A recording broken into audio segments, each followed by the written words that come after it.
This is one of the coolest trucks here. It's made from a long bed, creating something that never was. You can take a car out like this with the full confidence that you're not going to kill anyone or die. This car just exudes safety and reliability. Welcome back, gearheads. The sun is just coming up here on a Saturday morning in Georgia, and Jake and I are headed to a car show with the Trashback. Today, I'm going to be filling in between the grill and the bumper with a panel I got. Also got the correct year bumper. We didn't realize that this was a 67 bumper when we picked it up over in Alabama from our friend. He didn't realize it either. So a 66, 65 actually will curve in a little and be tighter here. Also on the back, it follows these lines better. We have those new bumpers. We'll get those put on there and be headed to a car show in this beautiful ride, because everything else is pretty much concours restoration. Another thing I'm going to do before we go is try to do a wheel alignment on this. The toe's a little bit in. Hopefully the tie rod sleeves will loosen up and we can get this thing towed right. I actually want to bring this car down a little because it sits up in the front more than I want it to. So I want to either cut these springs down or put some coilovers. The cheaper option is to, of course, cut the springs down. That's the plan initially. Other than that, she's pretty much perfect. Most of y'all probably don't know this, but JCPenney used to have an auto center years ago. And I started out at 16 years old pumping gas on the gas island out in front of the JCPenney Auto Center. And after about a year, they let me go back in the shop where I started putting on shocks, alternators, installing batteries, and they even taught me how to do wheel alignment. And so when I was 17 years old, I was doing wheel alignment on a bunch of different cars. And the cool thing is you would take them out and test drive them to make sure that you got it right. So got to drive a lot of different cars. This thing's towed in a little bit, so it's rear steer, which means the steering linkage is behind the wheels. On some cars it's in front. Because it's towed in, I need to make it a little narrower in the back.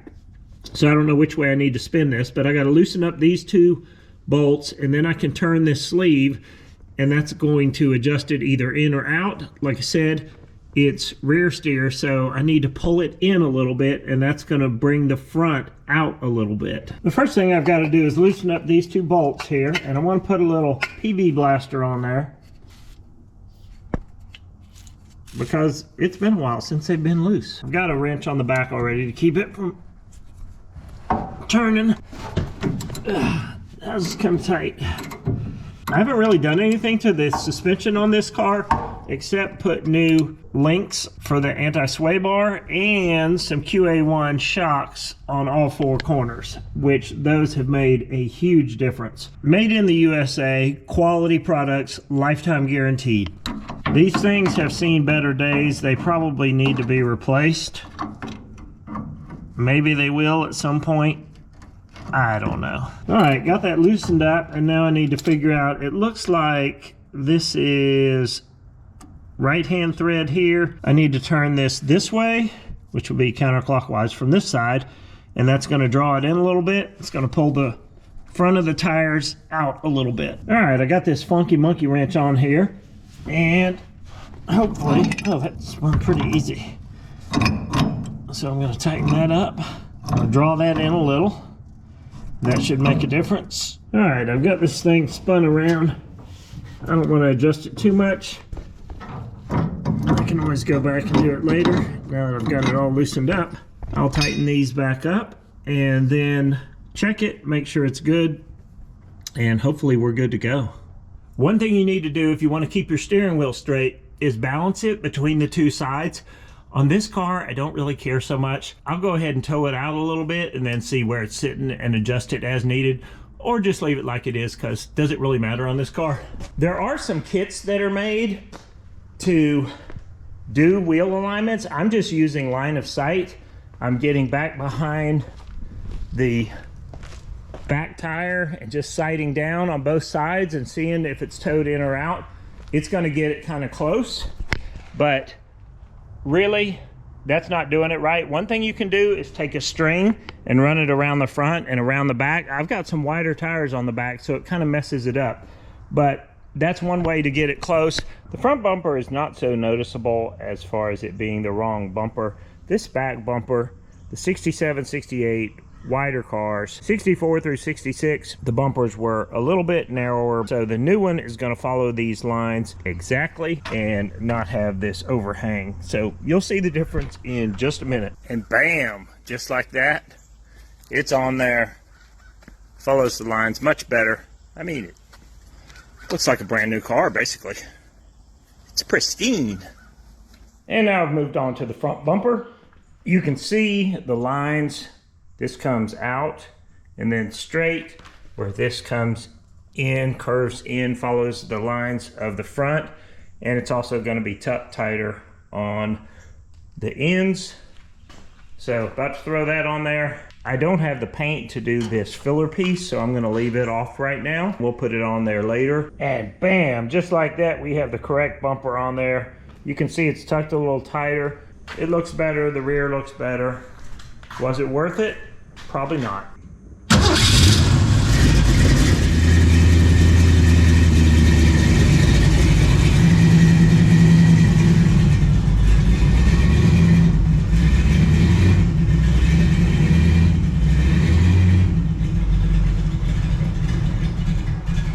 So I'm ready to get on the road. The car show started at 9 o'clock and it's a few minutes after 11. So right on time. Got the bumpers on. The brackets don't reach out far enough. I don't know what the deal is on that, but they're providing maybe a little support, and really just 2 bolts holding it on up front. That one's a little more solid. But anyway, I've checked the fluids. They're good, and we're ready to take this car on about a 100-mile drive, driving up to Westville Baptist Church in Douglasville. And then I'm going to sell this tune port injection system to somebody up in Marietta, Georgia, selling it for $100. This came with the bucket seats I got, and the bucket seats and the tune port injection system and a few other things the guy gave me for free. So now I'm about to sell this for $100. That is a good deal if the car doesn't break down. Then towing, yeah, probably not such a good deal. We're about to find out. Let's roll. Stopped in to get a little non-ethanol fuel at the local Quick Trip, and now we're about to head 24 miles to Westview Baptist Church. Oh, and Jake's not going. It's just me and Peanut. I don't know, he stayed up too late or something.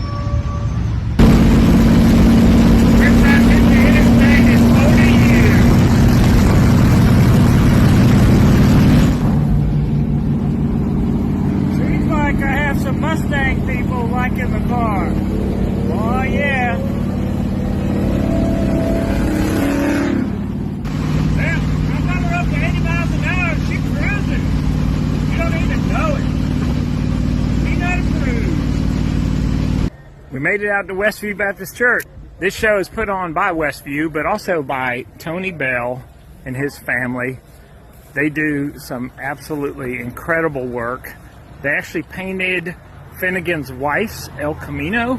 Yeah, they do all their own paint and body and paint other cars too. Just absolutely beautiful cars here. Both of these are theirs. And they're like the opposite end of the spectrum of what I drive. There are 70 vehicles out here today, up from 54 from last year.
Gerald is a 5-ton.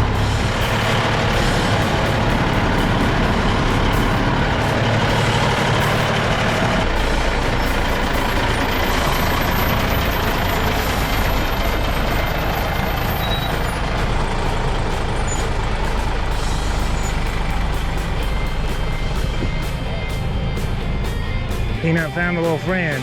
Oh yeah, This guy is huge. What is it? English. English Bulldog? Full-blooded. This is one of the coolest trucks here. It's made from a long bed. He actually didn't change the frame at all. Cut a piece out of the bed, used it for the extended cab. And this is all made just from pieces of the truck or sheet metal. Creating something that never was. I think I got here too late to get in the running, so I actually didn't win anything. But that's okay. I know what I got. About to head on to Marietta and sell a tuned port injection system. I suppose the Mustang, if it had its original color, might look like this. It's supposed to be vintage burgundy, and I'm here with Eric, and he's going to buy a tuned port injection system, the rails and the intake and all that, because he needs parts for this immaculate IROC with T-tops. Very nice, very nice. So here we have 1986 technology at its finest, and the tuned port injection parts, some of them that I have, I think the runners are going to go on here. But yeah, this is the way they did it back in the day, about 40 years ago now. There we go, 1986 parts. Now Eric says this is actually off of a Corvette, so he's upgrading on his Z28 IROC to Corvette parts. Peanut and me are about to start the last leg of the journey. An hour and 5 minutes home in this thing, and I'm going to take the interstate. This thing likes to get hot when it's in stop and go traffic, so the interstate seems like the way to go. Unless it breaks down, that's not good, but you know, you gotta have faith, right? And just like that, I'm back home. Is it any surprise that it would make it based on the quality and reliability that I build into every one of my restorations? You can take a car out like this with the full confidence that you're not going to kill anyone or die. This car just exudes safety and reliability. Ended up driving it about 100 miles today. Went to a car show, got a lot of thumbs up, and I'm sure there were some people with absolute disdain for it, but they kept their snobbish sentiment to themselves. What is not to love? So we've got some mechanical things to do to it. Am I going to paint it or am I going to leave it like this? I don't know. But for now, I'm just going to get out and drive it.